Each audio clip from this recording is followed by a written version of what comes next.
चलो विद्यार्थीओ, આજથી હવે આપણે વિજ્ઞાનની શરૂઆત કરીએ। ટોટલ વિજ્ઞાનના 3 ભાગ છે, ફિઝિક્સ ભૌતિક વિજ્ઞાન, કેમિસ્ટ્રી રસાયણ વિજ્ઞાન અને બાયોલોજી જીવ વિજ્ઞાન। તમારું 10મા ધોરણનું વિજ્ઞાન પણ 3 ભાગમાં વહેંચાયેલું છે। જો કદાચ કોઈ વિદ્યાર્થીઓ પાસે નવનીત હશે તો તેમની પાસે પણ વિજ્ઞાનની અત્યારે 3 નવનીત છે ટોટલ જુદી જુદી, જેમાંથી આપણે અત્યારે ભૌતિક વિજ્ઞાન ફિઝિક્સનું એક ચેપ્ટર ચાલુ કરીએ। પ્રકરણ નંબર 10 પ્રકાશ, પરાવર્તન અને વક્રીભવન।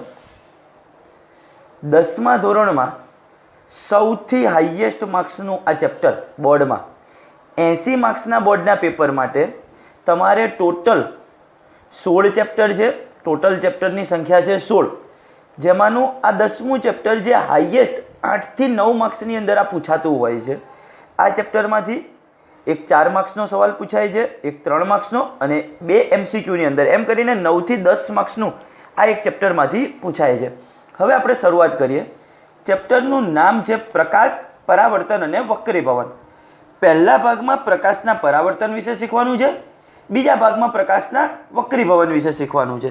હવે સૌથી પહેલા તો પ્રકાશ શું છે, પ્રકાશ કોને કહેવાશે, બરોબર છે। પહેલો જ વ્યાખ્યા, પ્રકાશ શું છે તો કે માનવ આંખમાં સંવેદના ઉપજાવતા વિદ્યુત ચુંબકીય તરંગને, માનવ આંખમાં સંવેદના ઉપજાવતા વિદ્યુત ચુંબકીય તરંગને શું કહે છે, પ્રકાશ કહે।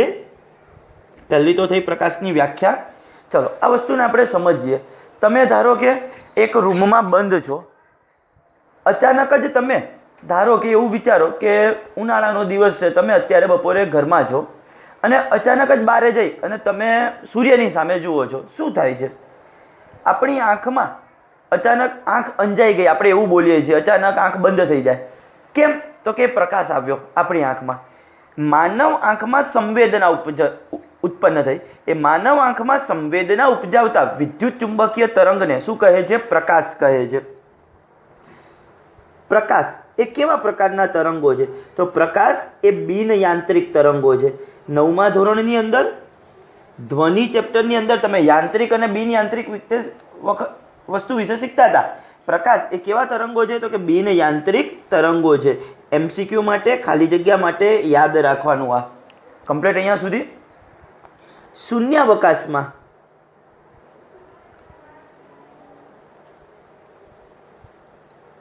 પ્રકાશની ઝડપ 3 ગુણ્યા 10⁸ મીટર પ્રતિ સેકન્ડ। જો તમને મીટર પ્રતિ સેકન્ડમાં હોય તો 3 ગુણ્યા 10⁸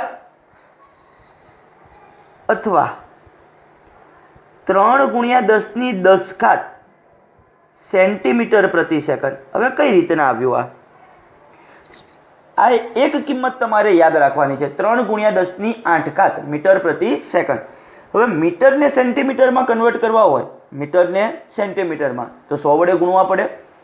100 એટલે 10⁻2, 10⁸ અને સેન્ટીમીટરમાં ફેરવવા, મીટરને સેન્ટીમીટરમાં ફેરવવું હોય તો 100 વડે એટલે કે 10⁻2, 10⁸ ગુણ્યા 10⁻2, આધાર સરખો વચ્ચે ગુણાકાર તો ઘાતોનો શું થાય, સરવાળો, તો 8 + 2 કેટલી થઈ જાય, 10⁻10। તો ટૂંકમાં શૂન્યાવકાશમાં પ્રકાશની ઝડપ 3 ગુણ્યા 10⁸ મીટર પ્રતિ સેકન્ડ અથવા 3 ગુણ્યા 10⁻10 સેન્ટીમીટર પ્રતિ સેકન્ડ છે।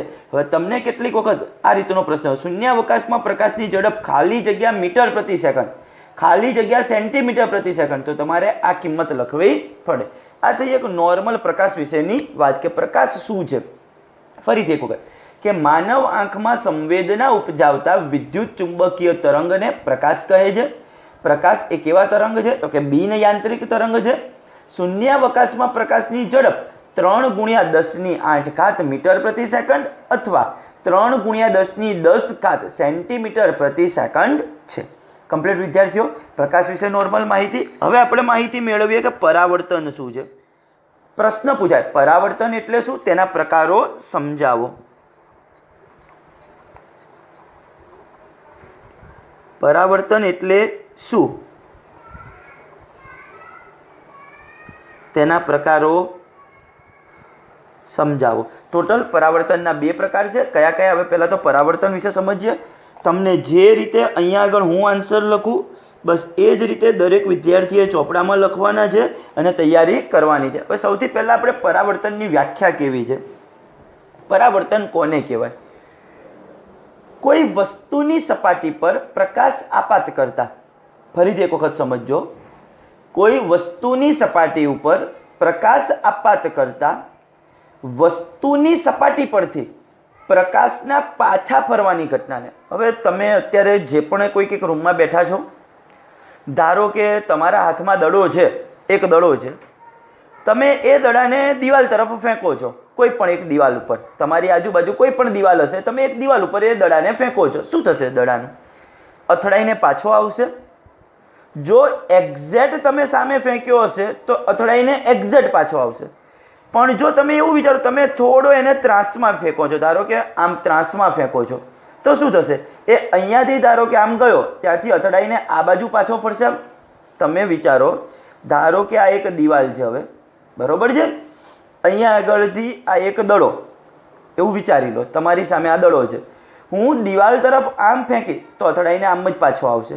પણ ધારો કે દડો અહીંયા હતો, હું આમ ફેંકીશ તો અથડાઈને શું થશે? આ બાજુ આમ પાછો જશે। કમ્પ્લીટ। તો આ ઘટનાને શું કહેવાય? અથડાઈને પાછું ફરવું એને પરાવર્તન કહેવાય। અથડાઈને પાછું ફરવું એને શું કહેવાય? પરાવર્તન। હવે પ્રકાશ એ કંઈ આવી તો વસ્તુ છે નહીં કે રબર કે કોઈ એક વસ્તુ નથી, એ તો ક્યાંક એને પાર કરીને બીજી બાજુ પણ જઈ શકે છે। આ એવી પ્રકાશ એ એવું જરૂરી નથી કે એને અથડાઈને પાછો જ ફરશે, એ તો બીજી બાજુ પણ જઈ શકે। તો જે બીજી બાજુ જાય ને એને શું કહેવાશે? વક્રીભવન। શું કહેવાશે? વક્રીભવન। જે ચેપ્ટરનું નામ છે એ પ્રમાણે ફરીથી એક વખત સમજો, પરાવર્તન કોને કહેવાશે? કોઈ વસ્તુની સપાટી પર પ્રકાશ આપાત કરતા વસ્તુની સપાટી પરથી પ્રકાશના પાછા ફરવાની ઘટનાને પ્રકાશનું શું કહે છે? પરાવર્તન કહે છે। કોઈ વસ્તુની સપાટી પર પ્રકાશ આપાત કરતા વસ્તુની સપાટી પરથી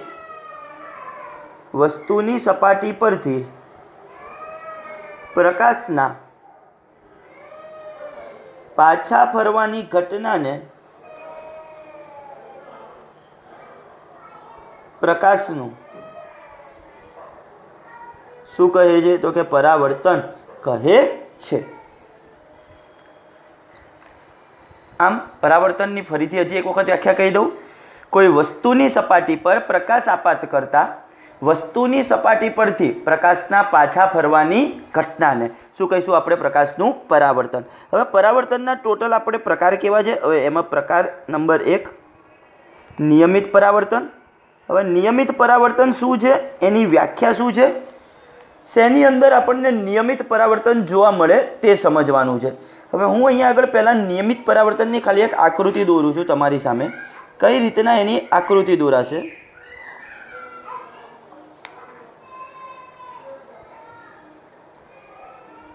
ધારો કે આ એક કોઈક સમતલ લીસી ચળકતી સપાટી છે આપણી પાસે, અહીંયા આગળથી કોઈક પ્રકાશના કિરણો આવી રહ્યા છે।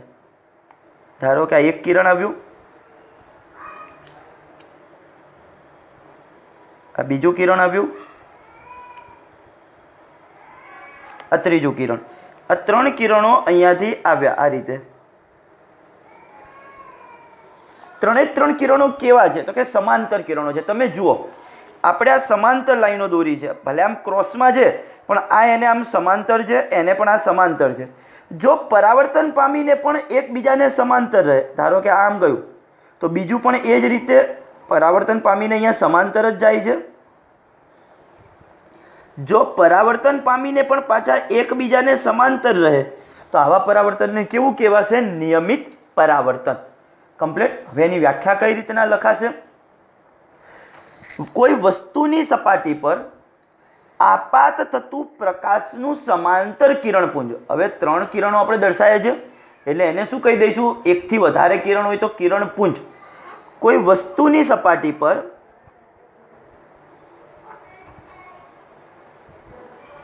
પર આપાત થતું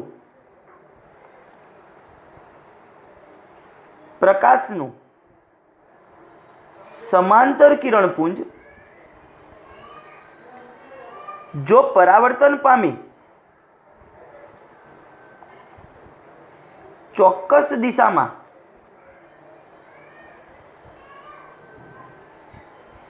સમાંતર રહે તો, ફરીથી એક વખત સમજો, આ એક વસ્તુ હતી, એના ઉપર આપાત થતું પ્રકાશનું સમાંતર કિરણપુંજ. કિરણપુંજ એટલે એકથી વધારે કિરણો કેવા છે એકબીજાને સમાંતર, જો પરાવર્તન પામી, પરાવર્તન એટલે શું કીધું, અથડાઈને પાછા ફરવું, આ બાજુથી આવ્યા હતા અથડાઈને પાછા એ બાજુ જ જાય છે, ઉપર બાજુ, ચોક્કસ દિશામાં શું રહે, સમાંતર રહે. જરૂરી નથી કે અહીંયા જ સમાંતર રહે. ધારો કે આ કિરણ આમ ગયું હોય તો બીજું પણ એને સમાંતર, ત્રીજું પણ એને સમાંતર, આ રીતે જઈ શકે. ચોક્કસ દિશામાં સમાંતર રહે તો આવા પરાવર્તનને નિયમિત પરાવર્તન કહે છે. તો નિયમિત પરાવર્તનની વ્યાખ્યા થઈ. હવે શેના વડે નિયમિત પરાવર્તન થાય? તો કે લીસી ચળકતી સપાટી વડે, લીસી સમતલ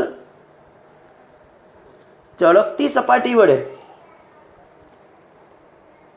પ્રકાશનું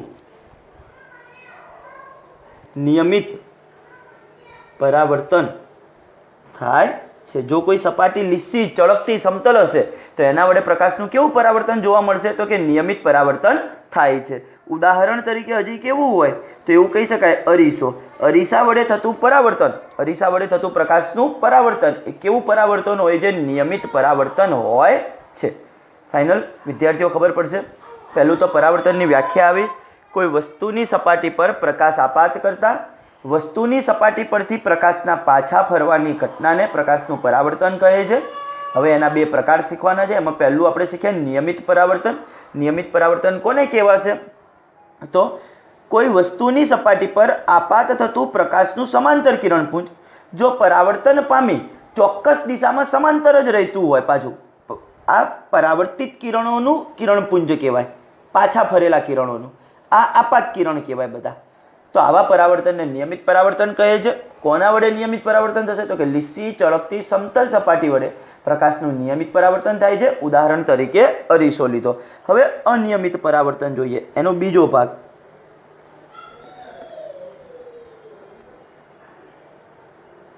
અનિયમિત પરાવર્તન, ચલો હું અહીંયા આગળ હવે અનિયમિત પરાવર્તનની આકૃતિ દોરું. ધારો કે મેં કોઈક એક ખરબચડી સપાટી લીધી. એ ખરબચડી સપાટી ઉપર જે પ્રકાશનું કિરણ આપાત થશે એ તો કેવું રાખવાનું? સમાંતર. ધારો કે આ એક કિરણ આવ્યું, અહીંયાથી આ બીજું કિરણ આવ્યું, આ ત્રીજું કિરણ. ત્રણે ત્રણ કિરણ કેવા લીધેલા છે આપણે? સમાંતર. પણ પરાવર્તન પામી ચોક્કસ દિશામાં સમાંતર ન રહેતા હોય, એટલે કે હવે પહેલું કિરણ ધારો કે આમ ગયું પરાવર્તન પામીને, બીજું કિરણ ધારો કે અહીંયાથી પરાવર્તન પામી આમ ગયું, અને ત્રીજું કિરણ ધારો કે પરાવર્તન પામી અહીંથી આમ જાય છે. તમે જોશો પરાવર્તિત કિરણ એ ચોક્કસ દિશામાં પાછા ફરતા આપણે દર્શાવેલા નથી. પરાવર્તિત કિરણ કઈ દિશામાં? તો કે આડી અવળી દિશામાં ગયેલા છે. તો આવા પરાવર્તનને શું કહેવાશે? અનિયમિત પરાવર્તન. ચલો વ્યાખ્યા ઉપરથી જ જોઈને લખવાની છે. કોઈ વસ્તુની સપાટી પર આપાત થતું પ્રકાશનું સમાંતર કિરણપુંજ જો પરાવર્તન પામી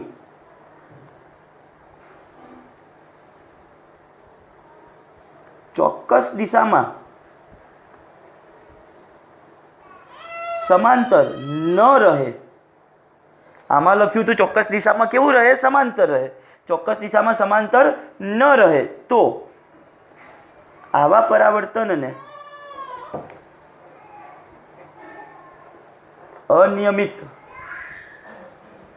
પરાવર્તન કહે છે. કમ્પ્લીટ વિદ્યાર્થીઓ, અનિયમિત પરાવર્તનની વ્યાખ્યા ખ્યાલ આવશે. હવે આ જે મુદ્દો છે એ તમારે ચોપડામાં લખો ત્યારે નીચે લખવાનો, અહીંયા નીચે મુદ્દો પાડીને આ રીતે લખવાનો, વ્યાખ્યાની નીચે મારે અહીંયા આગળ પાછળ પેજ ન ફેરવવું પડે એટલે હું જસ્ટ અહીંયા જ લખી રહ્યો છું. હવે કેવી સપાટી વડે? તો કે ખરબચડી સપાટી વડે પ્રકાશનું કેવું પરાવર્તન થાય છે? અનિયમિત પરાવર્તન થાય છે. ખરબચડી સપાટી વડે પ્રકાશનું અનિયમિત પરાવર્તન થાય છે. એમાં ઉદાહરણ લઈએ, ટેબલ, ખુરશી, પુસ્તક, આપણો ધારો કે બુક, આ પણ એક ખરબચડી જ સપાટી કહેવાય. જો તમે આને સંયુક્ત સૂક્ષ્મદર્શક યંત્ર વડે આનું નિરીક્ષણ કરો છો, સૂક્ષ્મદર્શક યંત્ર વડે, તો આની અંદર પણ આ જે સપાટી આપણને જે ખરેખર લીસી લાગે પણ એ એકચ્યુઅલમાં લીસી હોતી નથી. તો આ એક પહેલો પ્રશ્ન થયો 3 માર્ક્સનો. પરાવર્તન એટલે શું? પરાવર્તનના પ્રકારો સમજાવો, પરાવર્તનના પ્રકારો જણાવો. ફરીથી એક વખત પરાવર્તન કોને કહીશું? કોઈ વસ્તુની સપાટી પર પ્રકાશ આપાત કરતા વસ્તુની સપાટી પરથી પ્રકાશના પાછા ફરવાની ઘટનાને પ્રકાશનું શું કહે છે? પરાવર્તન કહે છે. પરાવર્તનના 2 પ્રકાર, નિયમિત અને અનિયમિત. નિયમિતની વ્યાખ્યામાં કઈ રીતના? કોઈ વસ્તુની સપાટી પર આપાત થતું પ્રકાશનું સમાંતર કિરણપુંજ. કેવું કિરણપુંજ છે? સમાંતર. પરાવર્તન પામી ચોક્કસ દિશામાં સમાંતર રહે તો આવા પરાવર્તનને નિયમિત પરાવર્તન કહે છે. લીસી, સમતલ, ચળકતી સપાટી વડે પ્રકાશનું નિયમિત પરાવર્તન થાય છે. ઉદાહરણ તરીકે અરીસો. અનિયમિત પરાવર્તનમાં ખાલી વ્યાખ્યાની અંદર ચોક્કસ દિશામાં સમાંતર ન રહે તો આવા પરાવર્તનને અનિયમિત પરાવર્તન કહે છે. ખરબચડી સપાટી વડે પ્રકાશનું અનિયમિત પરાવર્તન થાય છે. ટેબલ, ખુરશી, પુસ્તક. હવે તમારે આકૃતિ જરૂરી નથી કે આવી જ રીતના 3 બતાવવા. ધારો કે મેં એક આમ બતાવ્યું, બીજું અથડાઈને જે અહીંયા જતું બતાવ્યું છે, આ તમે મારી આંગળી જોઈ શકો છો આમ, એની જગ્યાએ તમે અહીંથી આમ પણ બતાવી શકો છો. ત્રીજું પાછું આમ જાય, જરૂરી નથી. પણ ટૂંકમાં આ જે 3 કિરણ છે તમે જોઈ શકો છો એ એકબીજાને સમાંતર છે નહીં. જ્યારે આની અંદર તમે જોઈ શકો છો કેવા છે? એકબીજાને સમાંતર. કમ્પ્લીટ થિયરી ખબર પડશે. પરાવર્તન એટલે શું, તેના પ્રકાર. હવે આના પછીની થિયરી માટે હું તમને કેટલીક વ્યાખ્યાઓ સમજાવીશ અને એના આધારે થિયરી આવશે. વ્યાખ્યાઓ કઈ રીતની છે તમે જુઓ. હવે સૌથી પહેલી વ્યાખ્યા, આપાત કોણ અને પરાવર્તન કોણ કોને કહેવાય?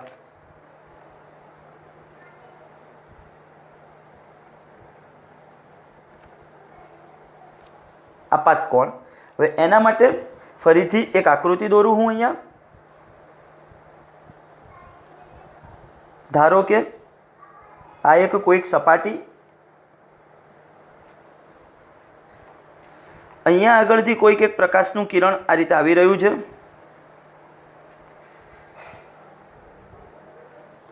પ્રકાશનું કિરણ આવ્યું તો આને કયું કિરણ કહેવાશે? આપણું આપાત કિરણ. જે બિંદુએ આપાત થયું એને શું કહેવાશે? આપાત બિંદુ. આ મારી સપાટી હતી. આપણે 90નો ખૂણો, 90નો ખૂણો આ રીતે હોય, કાટખૂણો બનાવવો હોય તો આ કાટખૂણો થાય અહીંયા આગળ વચ્ચે આ રીતે. તો અહીંયા આગળ જો હું આપાત બિંદુએ સપાટીને લંબ દોરું, આને શું કહેવાશે? આપાત બિંદુએ સપાટીને દોરેલો લંબ.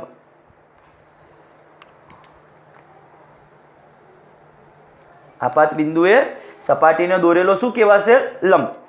તો આ જે ખૂણો હોય આપાત કિરણ. હવે વ્યાખ્યા આપાત કોણની કઈ રીતના કહેવાશે? આપાત કિરણ અને આપાત બિંદુએ સપાટીને દોરેલા લંબ વચ્ચેના ખૂણાને, આ વચ્ચેનો ખૂણો આ થયો, આપાત કિરણ અને આપાત બિંદુએ સપાટીને દોરેલા લંબ વચ્ચેના ખૂણાને આપાત કોણ થીટા આઈ કહે છે. આપાત કિરણ અને આપાત બિંદુએ સપાટીને દોરેલ લંબ વચ્ચેના ખૂણાને શું કહે છે? તો કે આપાત કોણ કહે છે. આપાત કિરણ અને આપાત બિંદુએ સપાટીને દોરેલો લંબ એ બે વચ્ચેના ખૂણાને શું કહીશું? આપાત કિરણ. એ જ રીતે હવે પરાવર્તન કોણ કોને કહેવાશે? આ વસ્તુ થિયરીમાં કે વ્યાખ્યા સ્વરૂપે પણ કદાચ ન પૂછાય એવો ટોપિક છે, પણ આના પછીની થિયરીઓ માટે સમજવો બહુ અગત્યનો છે, એના માટે આ સમજાવી રહ્યો છું.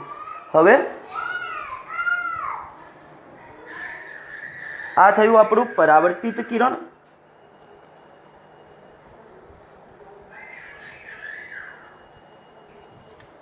અહીંયાથી પ્રકાશ આવ્યો, અથડાઈને આમ પાછો જાય. તમે વિચારો, ધારો કે આ તમારે સામે આમ દિવાલ હોય ક્રોસમાં, તો વસ્તુ આમ ક્રોસમાં આવે તો અથડાઈને આમ જ જવાની હતી સામે, બસ આમ આવી અને અથડાઈને આમ ગઈ. તો આ મારું કયું કિરણ કહેવાય? પરાવર્તિત કિરણ. તો હવે પરાવર્તન કોણની વ્યાખ્યા શું લખાશે? પરાવર્તિત કિરણ અને આપાત બિંદુએ સપાટીને દોરેલ લંબ વચ્ચેના ખૂણાને, આ વચ્ચેનો ખૂણો આટલો થશે ખાલી, અહીંયાથી લઈને આટલો, એને શેના વડે દર્શાવાશે? થીટા આર વડે. વ્યાખ્યા કઈ રીતના લખાશે? પરાવર્તિત કિરણ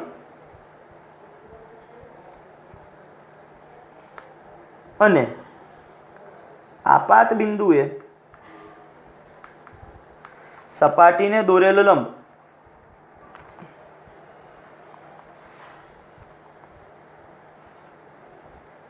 વચ્ચેના ખૂણાને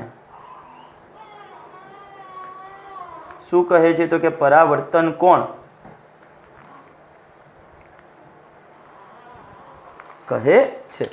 ફરીથી એક વખત બે વ્યાખ્યા, આપાત કોણ અને પરાવર્તન કોણ. આપાત કોણ કોને કહેવાશે? તો કે આપાત કિરણ અને આપાત બિંદુએ સપાટીને દોરેલ લંબ વચ્ચેના ખૂણાને આપાત કોણ કહે છે.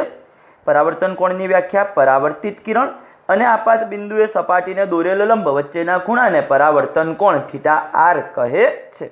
હવે તમારું થિયરી કઈ રીતના પરીક્ષામાં બીજી મોસ્ટ આઈએમપી થિયરી આવી, પરાવર્તન એટલે શું? પરાવર્તનના નિયમો જણાવો. થિયરીનું હેડિંગ શું આવશે? પરાવર્તન એટલે શું? પરાવર્તનના નિયમો જણાવો.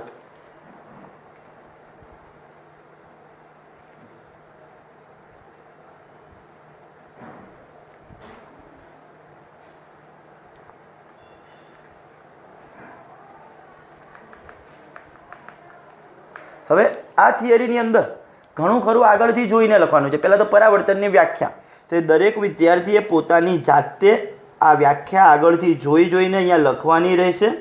પરાવર્તન એટલે શું? તો આપણે વ્યાખ્યા તમને કીધેલી જ છે, પરાવર્તનની વ્યાખ્યા. બસ આખી તમારે આ લાઈનની અંદર લખી નાખવાની છે. આ લાઈન એટલે ઇન્સર્ટ 2-3 લાઈનમાં જ્યાં થાય. પરાવર્તનની વ્યાખ્યા શું કીધી હતી? કોઈ વસ્તુની સપાટી પર પ્રકાશ આપાત કરતા વસ્તુની સપાટી પરથી પ્રકાશના પાછા ફરવાની ઘટનાને, કોઈ વસ્તુ હોય એની સપાટી ઉપર પ્રકાશને આપાત કરતા વસ્તુની સપાટી પરથી પ્રકાશના પાછા ફરવાની ઘટનાને પ્રકાશનું શું કહે છે? પરાવર્તન કહે છે. તમે વ્યાખ્યા લખશો. હવે આપણે લખવું છે પરાવર્તનના નિયમો. પરાવર્તનના નિયમો. એ નિયમો લખતા પહેલા ફરીથી આ આકૃતિ દોરવાની છે એઝ ઇટ ઇઝ. ચલો, આ થઈ સપાટી. અહીંયા આગળ ધારો કે આપણે લઈ લઈશું આપાત બિંદુ. આ આપણે શું દોરી દઈએ? અહીંયા આગળ આપાત બિંદુએ સપાટીને દોરેલો લંબ થશે. આ અહીંયા આગળથી ધારો કે પ્રકાશનું કિરણ આવ્યું, આ થયું આપણું આપાત કિરણ. અહીંયા આગળથી પરાવર્તન અનુભવી આ રીતે અહીંયા પાછું ફરશે, આ થયું આપણું પરાવર્તિત કિરણ. ચલો, નામ લખતા જઈએ દરેકના. આપાત કિરણ આમ નીચે તરફ આવે છે તો નીચે તરફનો એરો, પરાવર્તિત કિરણ અહીંયાથી આમ ઉપર તરફ જાય છે, ઉપર તરફનો એરો. આ થયું આપાત કિરણ, આ થયું પરાવર્તિત કિરણ, આ થયું આપાત બિંદુ, આ થયો આપાત બિંદુએ સપાટીને દોરેલો લંબ, આ થયો આપણો આપાત કોણ થીટા આઈ, અને આ થશે આપણો પરાવર્તન કોણ થીટા આર. બરોબર છે? આટલું અહીંયા આકૃતિની અંદર હમણાં જ શીખ્યા છીએ આપણે, એની એ જ વસ્તુ થઈ.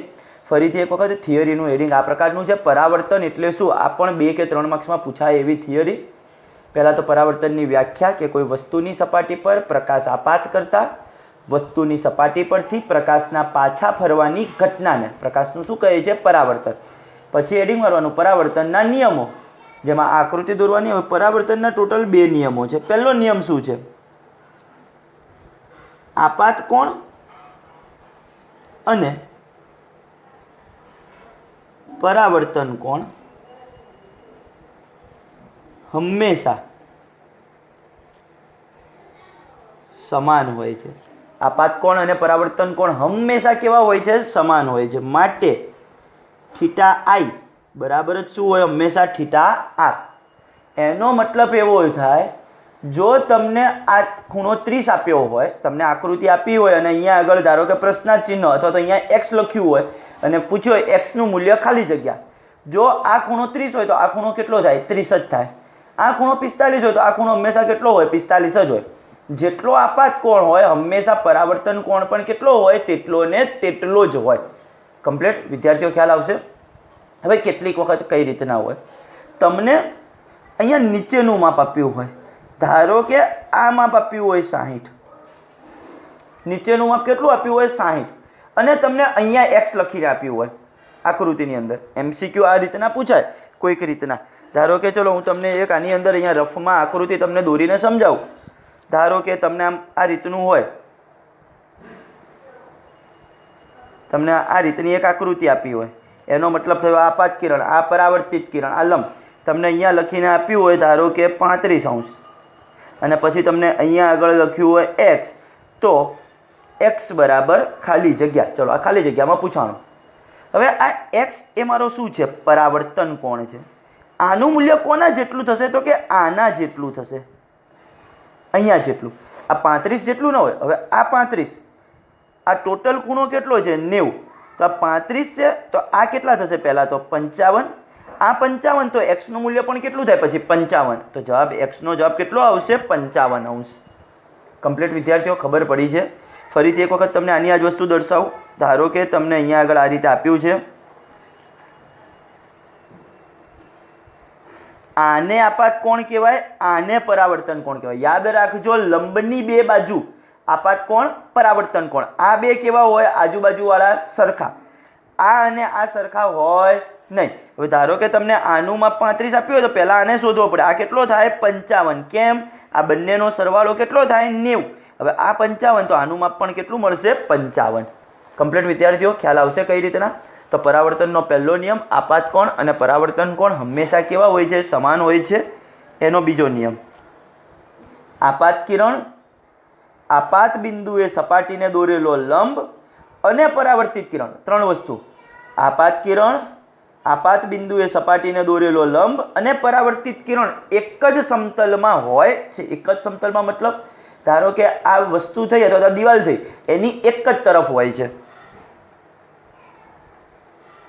આપાત કિરણ આપાત બિંદુએ સપાટીને દોરેલો લંબ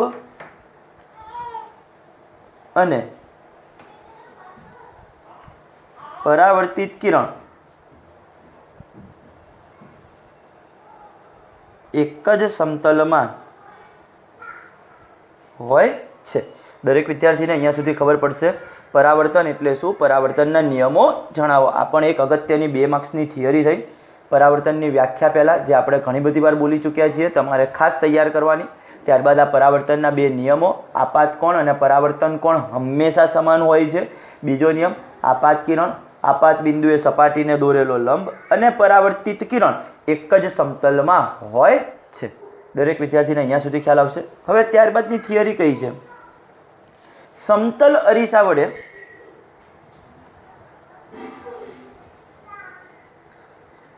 વડે મળતા પ્રતિબિંબનો પ્રકાર, સ્થાન અને કદ, કદ કહીએ અથવા તો શું કહીએ? પરિમાણ જણાવો। MCQ માટે 1 માર્ક્સ માટે પૂછાય ક્યાંક। આમાં ટોટલ 3 ટોપિક આવશે, 3 મુદ્દા આવશે। સમતલ અરીસા વડે મળતા પ્રતિબિંબનો પ્રકાર કે પ્રતિબિંબ કેવું મળશે? પ્રતિબિંબના 2 પ્રકાર હોય, વાસ્તવિક અને ચત્તુ, વાસ્તવિક અને ઉલટું, આભાસી અને ચત્તુ, આભાસી અને ઉલટું, આ રીતના એના પ્રકાર હોય। એમાંથી કયો પ્રકાર આવશે ડાયરેક્ટ ખાલી આપણે જણાવવાનો છે। હવે એના માટેની તમને અહીંયા એક આકૃતિ દોરીને પહેલાં સમજાવું અને પછી એના મુદ્દા લખીએ આપણે। ધારો કે આ એક સમતલ અરીસો,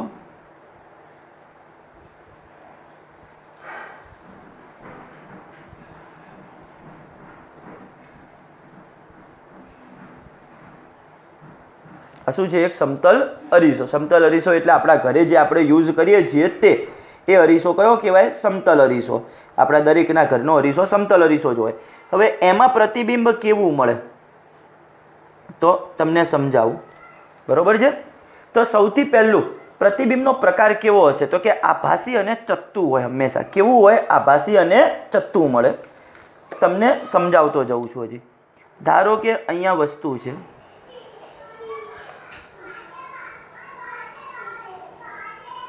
આ છે વસ્તુ AB, બરોબર છે? તો એનું પ્રતિબિંબ ક્યાં મળશે? અહીંયા પાછળ મળશે, અરીસાની પાછળ. તમે જોઈ શકો છો. તમે ધારો કે અરીસાની સામે ઊભા છો તો તમારું પ્રતિબિંબ અરીસાની પાછળ મળે છે કે અરીસાની આગળ મળે છે? જોજો, અનુભવ કરજો આજે ઘરે, બરોબર છે? દરેક વિદ્યાર્થી અરીસાની, તમે ધારો કે આ અરીસો છે, તમે આ બાજુ ઊભા, તમારું પ્રતિબિંબ ક્યાં મળશે? પાછળ મળશે. બીજું, જો હવે એ ખરેખર છે કે નથી? ખરેખર તો એવી કોઈ વસ્તુ હોતી જ નથી, નહીંતર તો જિજ્ઞેશ 2 થઈ જાય, તમારા જેવા દરેક વિદ્યાર્થી 2 થઈ જાય તો સાહેબને ભારે પડે ક્લાસમાં ભણાવવું પણ પછી, બરોબર છે? ટૂંકમાં એ ખરેખર હોતા નથી, તો એ કેવું કહેવાય? આભાસી. બીજું, તમે આમ સીધા ઊભા રહેશો તો પ્રતિબિંબ પણ સીધું દેખાશે, તમારું માથું ઉપર જ હશે, નીચે નહીં હોય. જોજો. તો ટૂંકમાં એ કેવું કહેવાશે? આભાસી અને ચત્તુ. તો એનો પ્રકાર કયો કહેવાય? આ ચલો, તો સમતલ અરીસા વડે મળતા પ્રતિબિંબનો પ્રકાર જણાવવાનો હતો. તો પહેલું, તો સમતલ અરીસા વડે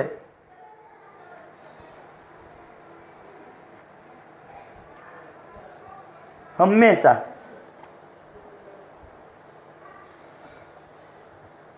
આભાસી અને ચત્તુ પ્રતિબિંબ રચાય છે. સમતલ અરીસા વડે હંમેશા કેવું પ્રતિબિંબ રચાશે? તો કે આભાસી અને ચત્તુ પ્રતિબિંબ રચાય છે. હંમેશ માટે આ જ પ્રકારનું હોય. ચલો, હવે એનું શું જણાવવું છે આપણે? સ્થાન ક્યાં મળશે? તો કે વસ્તુ અરીસાથી જેટલા અંતરે હોય તેટલા જ અંતરે અરીસાની પાછળ રચાય છે.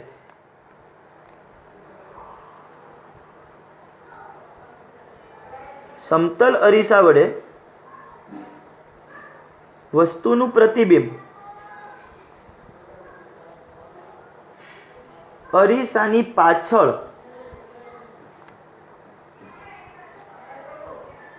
વસ્તુ જેટલા અંતરે રચાય છે. સમતલ અરીસા વડે વસ્તુનું પ્રતિબિંબ અરીસાની પાછળ વસ્તુ જેટલા અંતરે. કેવા શું માંગે છે? ધારો કે અરીસાથી આ વસ્તુ 5 સેન્ટીમીટર દૂર હોય તો પ્રતિબિંબ અરીસાની બીજી બાજુ કેટલા અંતરે રચાશે? 5 સેન્ટીમીટર. આ 5 સેન્ટીમીટર હશે તો આ પણ 5 સેન્ટીમીટર જ થશે. તમે અનુભવ કરી જોજો આ વસ્તુનો પણ. ધારો કે પહેલા તમે અરીસાથી થોડા દૂર ઊભા રહેજો, ત્યારે તમે પ્રતિબિંબનું નિરીક્ષણ કરજો તો તમને થોડું આમ પાછળ દેખાય. હવે ધીમે ધીમે તમે અરીસાની નજીક પહોંચજો. ધીમે ધીમે નજીક જશો એટલે ઓલું પ્રતિબિંબ પણ પાછળથી ધીમે ધીમે નજીક આવશે.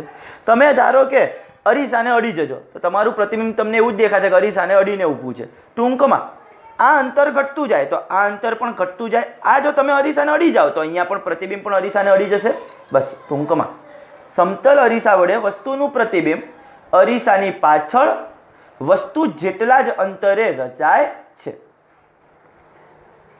આ ધારો કે યુ હોય, વસ્તુ અંતરને યુ વડે દર્શાવીશું તો આ પ્રતિબિંબ અંતર પણ પ્રતિબિંબ અંતરને વી વડે દર્શાવે પણ વી બરાબર જ શું થશે? યુ થશે. કમ્પ્લીટ ખ્યાલ આવશે અહીંયા સુધી. હવે એના કદ પરિમાણ વિશે જણાવવાનું છે. સમતલ અરીસા વડે વસ્તુનું પ્રતિબિંબ વસ્તુ જેટલા જ કદનું રચાય છે. કેટલા કદનું રચાશે? વસ્તુના કદ જેટલું જ. આપણી હાઈટ 5 સેન્ટીમીટર 5 ફૂટ હોય તો પ્રતિબિંબ પણ કેટલું મળશે? 5 ફૂટનું જ મળશે.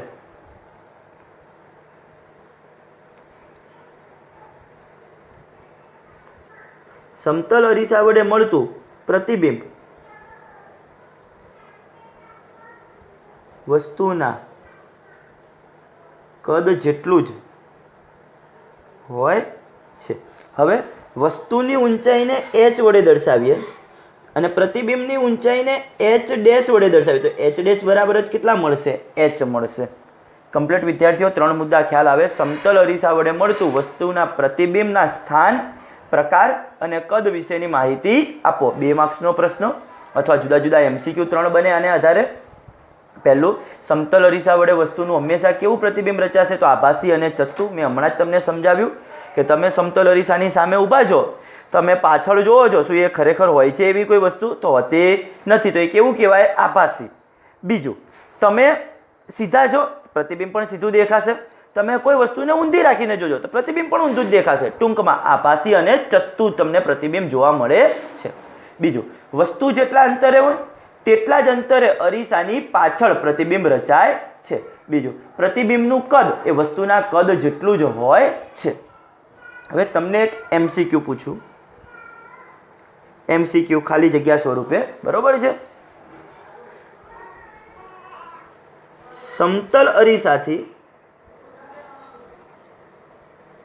5 સેન્ટીમીટર દૂર રહેલ વસ્તુ માટે, સમતલ અરીસાથી 5 સેન્ટીમીટર એટલે કે આ અંતર કેટલું છે? 5 સેન્ટીમીટર. 5 સેન્ટીમીટર દૂર રહેલ વસ્તુ માટે વસ્તુ અને પ્રતિબિંબ વચ્ચેનું, વસ્તુ અને પ્રતિબિંબ વચ્ચેનું અંતર ખાલી જગ્યા થાય. ચલો, વસ્તુ અને પ્રતિબિંબ વચ્ચેનું અંતર કેટલું થાય? સમતલ અરીસાથી 5 સેન્ટીમીટર દૂર વસ્તુ રહેલી છે. આ 5 સેન્ટીમીટર, તો આ પણ કેટલું થશે? 5. 5 અને 5 વસ્તુ અને પ્રતિબિંબ વચ્ચેનું અંતર, ટોટલ અંતર બે વચ્ચેનું અંતર કેટલું થશે? તો કે 10 સેન્ટીમીટર. જેને આ ટોટલ થિયરીને સમજ્યા હોય એને આ લોજિક આવડે. સમતલ અરીસાથી 5 સેન્ટીમીટર વસ્તુ દૂર હોય તો એનું પ્રતિબિંબ પણ અરીસાથી 5 સેન્ટીમીટર પાછળ હશે. તો હવે વસ્તુ અને પ્રતિબિંબ વચ્ચેનું અંતર કેટલું થાય? Total 10 centimetre. કમ્પ્લીટ વિદ્યાર્થીઓ, અહીંયા સુધીનો ટોપિક આવડશે. હવે આગળ નેક્સ્ટ લેક્ચર વિજ્ઞાનનો જ્યારે આવશે ત્યારે કેટલીક વ્યાખ્યાઓ શીખીશું બધી અરીસા માટેની. તમે પહેલાં પણ શીખેલા છો નાના ધોરણોની અંદર. અરીસો, એને આધારે અંતરગોળ અરીસો, બહિર્ગોળ અરીસો. એનાથી આગળ જઈએ તો અરીસાની અંદર પ્રોપર કેટલીક વ્યાખ્યાઓ, વક્રતા કેન્દ્ર, વક્રતા ત્રિજ્યા, ધ્રુવ, મુખ્ય કેન્દ્ર, આવી ઘણી બધી વ્યાખ્યાઓ છે. અને એના પછી જે 3 માર્ક્સના જે તમને આકૃતિ દોરવાના પ્રશ્નો પૂછાય છે બોર્ડના પેપરમાં, એ બધા જ આવી જશે.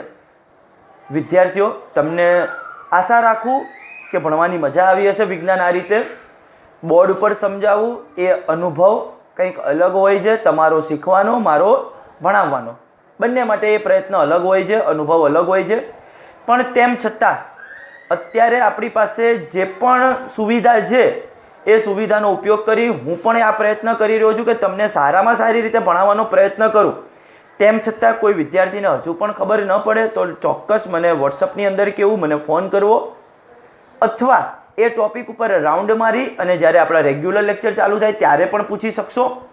બીજું, ખાસ દરેકને એક સૂચના, આ દરેક વિદ્યાર્થીએ તરત જ ચોપડાની અંદર લખી આ તૈયારી કરતા રહેવી. ત્યારબાદ તમે એવું વિચારશો કે બધું પછી કરીશું. આની અંદર રોજ નવું આવે જ રાખશે, રોજ નવું આવશે, સમય નહીં મળે. પછી ટૂંકમાં સાથે સાથે આટલો જેટલો ટોપિક ચાલ્યો એ તૈયાર કરવો. કમ્પ્લીટ.